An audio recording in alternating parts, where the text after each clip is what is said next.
Zanzibar के मंगापानी बीच पर हूं मैं अभी। कहीं ऐतिहासिक घटनाओं के साक्षी बने एक प्रदेश का समुद्र तट है यह। हल्के नीले रंग के पानी का फैलाव, चांदी सा रेत वाला तट, मूंगे की विशाल चट्टानों से घिरा हुआ तट, छोटे रिसोर्ट और अन्य मनोरंजन केंद्र हैं यहां। बहुत साफ नीला पानी, उसके अंदर लाखों वर्ष पहले के जमे मूंगे की चट्टान भी दिख रहे हैं। बीच समुद्र में एक जहाज जाते हुए दिख रहा है। मछली पकड़ने या माल ढोने वाला जहाज हो सकता है।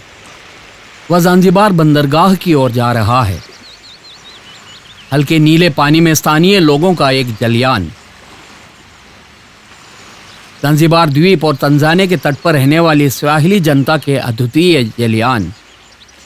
इसका नाम है गालवा। डबल आउटगियर बोट की श्रेणी में शामिल बोट। ज़ांज़ीबार के मछुआरों के परंपरागत रूप से तटीय समुद्र में मछली पकड़ने के लिए उपयोग में लाए जाने वाला बोट है वह। वहां समुद्र गहरा नहीं है, इसलिए उसकी तलहटी में हाथ में पकड़ी लकड़ी का सिरा ठेक कर धक्का देते हुए बोट को आगे बढ़ा रहे हैं। वास्तव में यह एक बादबानी है। कम चौड़ाई वाले नाव के पलट जाने के खतरे की वजह से दोनों तरफ आउटगियर लगाए हुए हैं।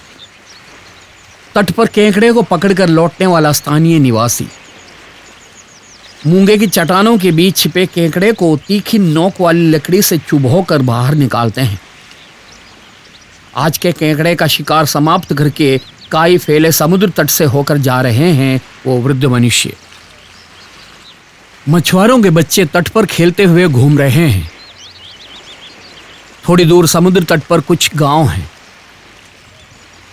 अनेकों ऐतिहासिक घटनाओं के साक्षी बना समुद्र तट है यह। मंगापानी नामक स्वाहिली शब्द का अर्थ अरबियों का तट है।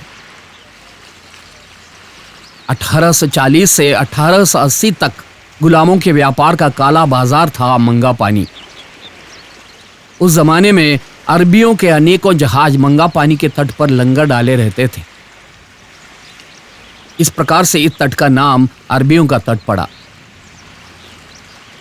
एक दिलचस्प भौगोलिक विशेषता ज़ांज़ीबार की इस तट पर देखने को मिलती है। वह है मूंगा चट्टानें जमकर बड़ी बड़ी चट्टानों के रूप धारण कर लिए हैं। ड्राइवर अबू मुझे यहां लेकर आया है। लौटने का समय हो गया है कहकर अबू ने वापस चलना शुरू किया। इस क्लिफ से नीचे चीनी जैसे रेत पर उतरने की इच्छा है मुझे, लेकिन अबू का कहना है कि वह मुझे एक अन्य तट पर लेकर जाएगा। मंगापानी के कुछ ऐतिहासिक स्थलों का दौरा करना अभी बाकी है। मैं यहाँ स्लेव चैम्बर्स देखने आया था। यह है स्लेव चैम्बर्स। कार में सवार होकर फिर यात्रा पर निकले। मुझे लगता है कि इस प्रकार नारियल के पत्तों के छप्पर वाले मकान इस समय यहाँ के अलावा अन्य कहीं देखने को नहीं मिलेगा। आम के पेड़, कटहल के पेड़, केले के झाड़, नारियल के पेड़ आदि दिख रहे हैं। अबू की कार में एक अन्य ऐतिहासिक स्थल की ओर जा रहे हैं हम अभी। ज़ांज़ीबार में सुल्तान के शासनकाल के दौरान मंगापानी की सारी खेतीहर जमीनें कुछ शक्तिशाली जमींदारों के अधीनता में थे। गुलामों के व्यापार से धनवान हुए लोग थे वो। अभी नारियल के बड़े बागानों से होकर है हमारी यात्रा। वहां एक जगह अबू ने कार रोकी। मंगापानी सेकंड वर्ल्ड वॉर बंगर्स लिखा हुआ एक बोर्ड है वहां। बोर्ड पर बंगर का इतिहास लिखा हुआ है। नारियल के पेड़ों के बीच में पहरे की एक बड़ी मीनार। ऐतिहासिक स्थलों में सुरक्षा गार्डों के विश्राम कक्ष है वह, लेकिन कोई चौकीदार अभी आसपास कहीं नहीं है। आगंतुकों के चलने के पथ पक्के रूप में कंक्रीट से निर्मित है। यह बंगरों की ओर का दरवाजा है। वहां से होकर बंगरों के नजारों की ओर चला मैं। दूसरे विश्व युद्ध के दौरान ब्रिटिश सैनिकों के छिपकर रहने के आश्रय स्थल थे बंकर।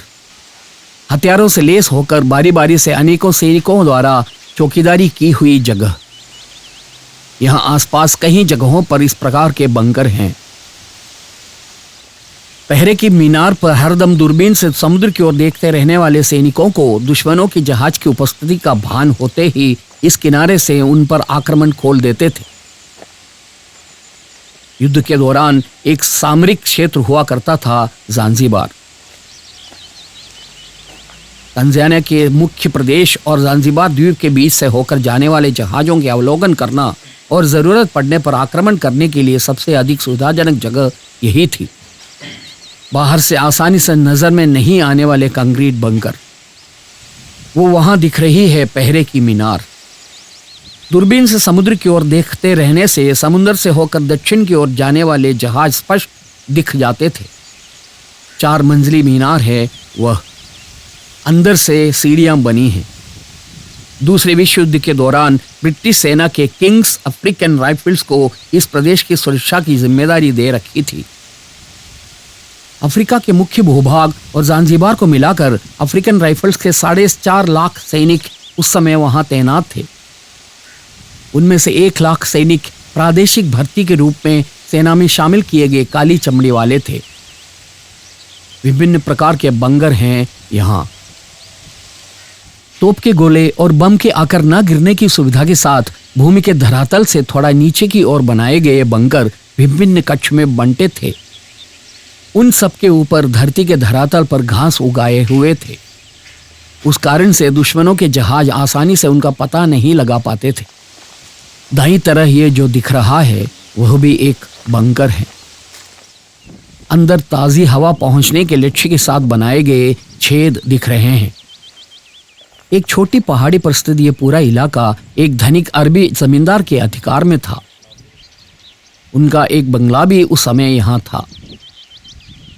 उस मकान वाली जगह पर बाद में यह बड़ा बंकर बनाया गया। युद्ध के आरंभ होते ही ब्रिटिश सेना ने इस प्रदेश को अरबी जमींदार से अपने कब्जे में ले लिए। अरबी और उनके परिवार को बंगले से ले जाकर कहीं और बसाया। उसके बाद उन लोगों ने बंगले को सेना की बैरक में रूपांतरित कर दिया। जहाज पर आक्रमण करने की सुविधा के साथ एक विशालकाय तोप को उस बंगले के आंगन में स्थापित किया।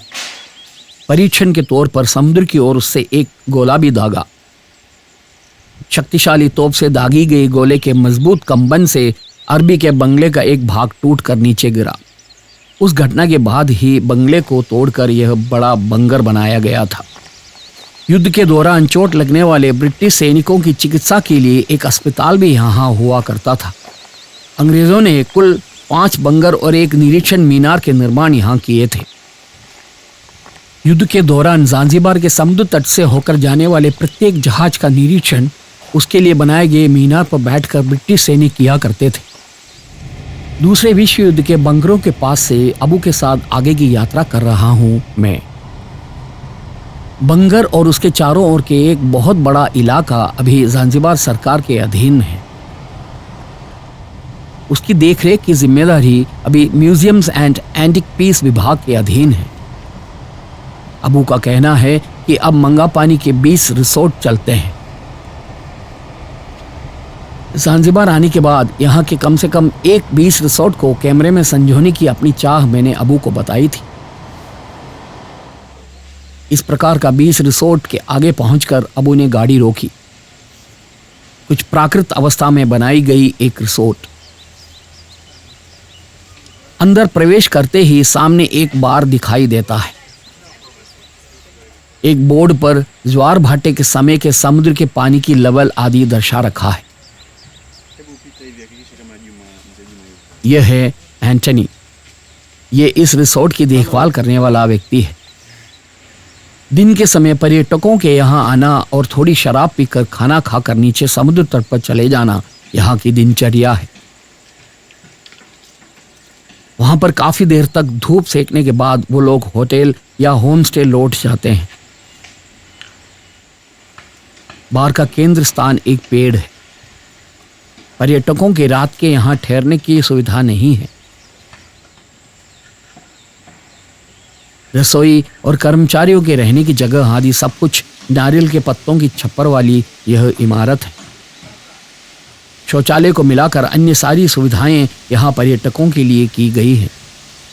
अब यहाँ से यह छोटी पहाड़ी उतरकर नीचे समुद्र तट पर चलते हैं। पहाड़ी की ढलान पर ऊपर से नीचे तक भेड़ंगी सीढ़ी के पायदानों की तरह अच्छी चौड़ाई में चबूतरे बने हुए हैं। प्रत्येक चबूतरे पर बार, रसोई, भोजनालय आदि सब दिख रहे हैं। परंपरागत तरीके से बनाए गए नारियल के पत्ते के छप्पर वाले शेड, हरदम हवा के झोंके के प्रवाह वाला समुद्र तट। यहां बैठकर समुद्र को देखते हुए भोजन कर सकते हैं, बियर पी सकते हैं। तट पर एक तरफ नावों को एक दूसरे से सटाकर रखे हैं। स्थानीय मछुआरों के मछली पकड़ने के नाव हैं वो सारे। तट की एक तरफ नावों की मरम्मत करने की यार्ड है। मंगा पानी में कहीं बीच हैं। उनमें से एक है यह। कहीं ऐतिहासिक घटनाओं के साक्षी बना समुद्र तट है यह। है ज़ांज़िबारों की परंपरागत नाव गालवा। मंगा पानी का ये बीच रिसोर्ट बहुत खूबसूरती के साथ बनाया गया है। मुझे लगा कि बेअदबी रूप में दिखना ही इसकी खूबसूरती है। घास के छप्पर, खुरदुरे लकड़ियों के बनाए गए फर्नीचर आदि की अपनी एक खूबसूरती है। यहाँ आने वाले पश्चिमी पर्यटकों को ये सब बहुत रोचक लगते होंगे। इस प्रकार की पहाड़ी ढलान पर ऐसी निर्मिति ही अच्छी लगती है। मैं रिसोर्ट के अंदर थोड़ी देर घूमता रहा। एंटनी ने कहा था कि भोजन या शराब की आवश्यकता होगी तो तुरंत लाकर देगा, लेकिन मेरे पास अभी खाना खाने का समय नहीं था। यह काम के बीच के विश्राम का समय भी नहीं था। ढलान पर पेड़ों से भरी एक काफी चौड़ी जमीन, समुद्र का सामीप्य, जंगल की सुंदरता, पक्षियों की चहचहाहट आदि ने उस भाग को बहुत आकर्षक बना रखा है।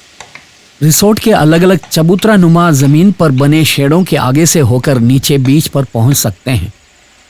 बीच बहुत विशाल है, लेकिन अभी सीजन अच्छा न होने की वजह से हो सकता है कि अधिक लोग वहां नहीं हो।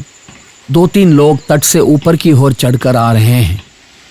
रिसोर्ट में लोगों के रहने की सुविधा नहीं होने की वजह से ही शायद ज्यादा लोगों की भीड़ नहीं दिख रही है। 5 बजा है अभी। तट पर कुछ प्रादेशिक महिलाएं ही नजर आ रही हैं। बच्चों के साथ शाम के समय बीच पर टहलने निकली स्थानीय निवासी। मूंगे की चट्टान वाला क्षेत्र होने की वजह से वहां कीचड़ नहीं होंगी। ये रेत मूंगे की चट्टानों के बुरादे हैं। इसी कारण से हमारे देश की तुलना में यहाँ स्वच्छ एवं सुंदर बीच हैं। समुद्र के किनारे का पानी एकदम साफ। स्थानीय निवासी मछुआरों के बच्चे पानी में और तट के बालू पर गुलाटी खा रहे हैं। ठंडे पेय पदार्थ और खाने की चीजों के साथ कुछ लोग। एक अफ्रीकी सुंदरी है यहाँ। एक डंडा हाथ में लिए पानी में खेलने वाले बच्चों को बाहर निकालने में लगी है। वो लोग इसी प्रदेश के रहने वाले हैं। सुंदरी की वेशभूषा आकर्षक है। आधुनिक परिधान के साथ अफ्रीकी महिलाओं के सिरोवस्त्र पे पहन रखे हैं उसने। फैशन परेड में भाग लेने वाली मॉडल जैसी वह चलकर जा रही है। एक तरफ मूंगे के जमकर रूपीकृत हुई चट्टान है। तट पर फैले बालू पर अनेकों लोगों की पाद मुद्राएं। तट पर इस प्रकार की नारियल के पेड़ों के पत्तों की बनी छतरियां लगी हुई हैं। यहाँ दिख रही इन सारी व्यवस्थाओं से यह पता चलता है कि अनेकों पर्यटकों के सैर करने आने वाला समुद्र तट है यह। स्वदेशियों का एक बड़ा गुट है अभी यहाँ। वो लोग समुद्र तट पर भोजन, बर्तन आदि लेकर आते हैं। ये हैं ज़ांज़िबार की महिलाओं के रूप भाव। आधुनिक परिधान वालियां हैं यहाँ की महिलाएं। अफ्रीकी जनता गहरे रंग के वस्त्र पसंद करती है। उस मामले में ज़ांज़िबार भी बहुत पीछे नहीं है। बीच पर काम करने वाला बंदा मेरे समीप रखी खाट लेकर चला गया। आज के लिए उसकी सेवा बीच पर समाप्त होने की सूचना है। मैं भी नारियल के पेड़ के पत्तों की बनी छप्पर के नीचे से निकलकर तट के बालू पर से होकर वापस चला। छोटी पहाड़ी चढ़कर ऊपर पहुंचते हुए मुझे रिसोर्ट में अधिक लोग नहीं दिखे। वहां की देखभाल करने वाले एंटनी ने कहा कि अब वो कार की तरफ जा चुका है।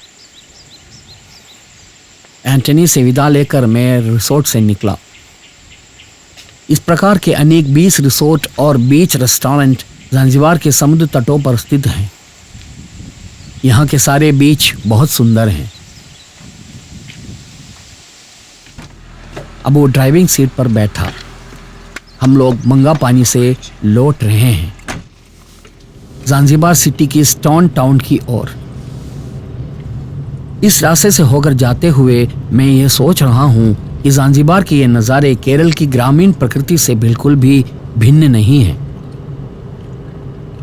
बहुत सारे केले के झाड़, नारियल के पेड़, कहीं कहीं स्थानीय लोगों के फुटबॉल खेलने के मैदान, विभिन्न फलों के पेड़ों वाले बागान। वहां दिखने वाले लोगों और मकानों के निर्माण शैली में ही अंतर नजर आए हैं। केरल के समुद्र तटीय इलाके के गांवों की वही प्रकृति है यहां भी। आम के पेड़, कटहल के पेड़ से लेकर वहां दिखने वाले सारे पेड़ यहां भी हैं। लौंग, जायफल, दालचीनी आदि की खेती ज़ांज़िबार में भी होती है। भारत को मिलाकर अनेकों देशों से लाए जाने वाले मसालों के व्यापार का एक प्रमुख केंद्र है ज़ांज़िबार।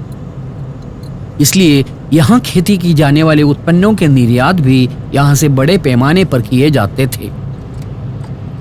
इस रास्ते से होकर जाते हुए ये बिल्कुल भी नहीं लग रहा है कि मैं अफ्रीका के किसी द्वीप की यात्रा पर हूँ। कार हरित सुंदर गांवों से होकर जाते समय मैं ज़ांज़िबार के इतिहास के बारे में सोचता रहा। पुर्तगालियों ने ज़ांज़िबार को उपनिवेश बस्ती बना रखी थी। 1698 में ओमान से आए अरबियों के द्वारा पुर्तगालियों को यहाँ से खदेड़ने के साथ ही द्वीप के औपनिवेशिक काल भी समाप्त हुआ। यह कह नहीं सकते हैं कि ज़ांज़िबार अंग्रेजों की उपनिवेश बस्ती थी। 1890 में ब्रिटेन और जर्मनी के बीच के अनुबंध के आधार पर ब्रिटेन ने ज़ांज़िबार की सुरक्षा की जिम्मेदारी ले ली। इस प्रकार ब्रिटेन का संरक्षित देश बन गया ज़ांज़िबार। इसी कारण से ज़ांज़िबार में कभी स्वतंत्रता संग्राम नहीं हुए। 13 दिसंबर 1963 को ब्रिटेन ने ज़ांज़िबार की सुरक्षा की जिम्मेदारी छोड़ दी। उसके साथ ही ब्रिटिश राष्ट्रमंडल का संप्रभु देश बन गया ज़ांज़िबार।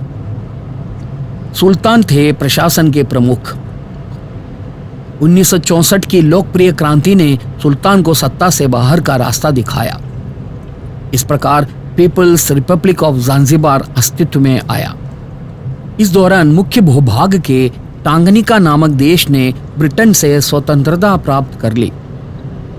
1964 में पीपल्स रिपब्लिक ऑफ ज़ांज़िबार और टांगनिका एक साथ मिलकर यूनाइटेड रिपब्लिक ऑफ टांजानिया नाम से एक नया देश बना। तंजानिया का भाग होते हुए भी ज़ांज़िबार एक अर्ध स्वायत्त प्रदेश है। ज़ांज़िबार के अपने संविधान और राष्ट्रपति हैं। चामाचा मुबुंडसी पार्टी के नेता अली मोहम्मद शेन हैं अभी वहां के राष्ट्रपति। तंजानिया के मुख्य भूभाग की तुलना में आर्थिक रूप से ज़ांज़िबार ने अधिक उन्नति नहीं पाई है। पर्यटन अभी इस प्रदेश की आय का मुख्य जरिया है। ग्रामीण इलाके में हो रही मसालों की खेती ही है अभी भी ज़ांज़िबार के आर्थिक स्रोत का आधार। यात्रा के बीच छोटे बाजार पीछे छूटते जा रहे हैं।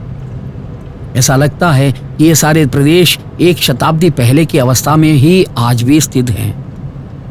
गांव के किसानों के द्वारा उत्पादित सामग्रियों को ये लोग इन छोटे शहरों की दुकानों में ही बेचते हैं। अच्छी सड़क, उस पर आधुनिक काल की गाड़ियां भी दिख रही हैं। बाकी सारे दृश्य ज़ांज़िबार के पुराने काल की ओर ले जा रहे हैं। ये सारे छोटे शहर ही हैं। उनके रूप भाव दर्शकों को दिखाएंगे तो ही मन में एक दृश्य के रूप में ज़ांज़िबार का अमिट छाप बना रहेगा। इसी कारण से ही इन दृश्यों को इतनी सूक्ष्मता के साथ अपने कैमरे में उतार रहा हूं। एक छोटे शहर के पीछे छूट जाने के बाद काफी दूर तक खुले विशाल मैदान जैसी भूमि और खेतीहर जमीन नजर आते हैं। करीब करीब सारे मकान टिन के छत वाले हैं। वो भी हाल ही के दिनों में नारियल के पेड़ के पत्तों से बदलकर टिन के हुए हैं। शकरकंद की खेती वाली जमीन, चावल के खेत, उन सबको पीछे छोड़ते हुए ज़ांज़िबार की स्टोन टाउन की ओर की मेरी यात्रा जारी है।